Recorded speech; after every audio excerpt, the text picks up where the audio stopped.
আমার সকল দর্শক বন্ধুদের জানাই শিবরাত্রির অনেক অনেক শুভেচ্ছা। সারাদিন নির্জলা উপোস করার পর সন্ধ্যাবেলায় আমি কি খেলাম সেটাই আজকে আমি তোমাদের সাথে শেয়ার করব। পুজো করার সময় আমার ভিডিও করতে বা ছবি তুলতে একটুও ভালো লাগে না। ওই সময় ভিডিও বা ছবি তুললে পুজোর থেকে বেশি ফটো আর ভিডিওর প্রতি কনসেন্ট্রেশন বেশি হয়।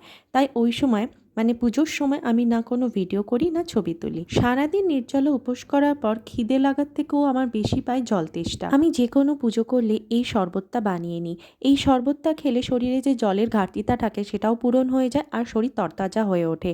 আমি সকালবেলাতেই হাফ জাগ জলের মধ্যে অনেকটা পরিমাণ তালমিছরি ভিজিয়ে রেখেছিলাম। তারপর সন্ধ্যাবেলায় পুজো করার পর এই তালমিছরির জলে 2টো পাতিলেবুর রস নিংড়ে দিয়ে দিয়েছি আর দিয়ে দিয়েছি 1.5 চামচ মতো সিন্ধা লবণ। তারপর এটাকে ভালো মতো গুলে ছাঁকনি দিয়ে আমি ছেঁকে নিয়েছি, কারণ তালমিছরিতে অনেক সময় অনেক নোংরা থাকে, তো ছাঁকনি দিয়ে ছেঁকে নিলে সেই নোংরাটা বেরিয়ে যায়।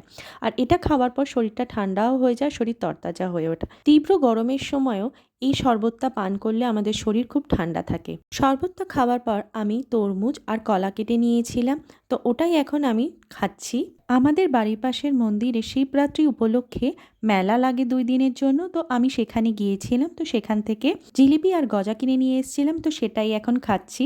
আমি সাবু ভিজিয়ে রেখেছিলাম যে পুজোর পর রাতের বেলায় খাবো, কিন্তু সেটা এখন আর খেতে ইচ্ছে করছে না। ফল আর মিষ্টি খেয়েই আমার পেট ভরে গেছে। তো আমি এখানেই এই ব্লগটাকে এন্ড করছি। আশা করছি তোমাদের আমার ব্লগ ভালো লাগছে। বা বাই, টাটা। সবাই ভালো থেকো, সাবধানে থেকো, সুস্থ থেকো।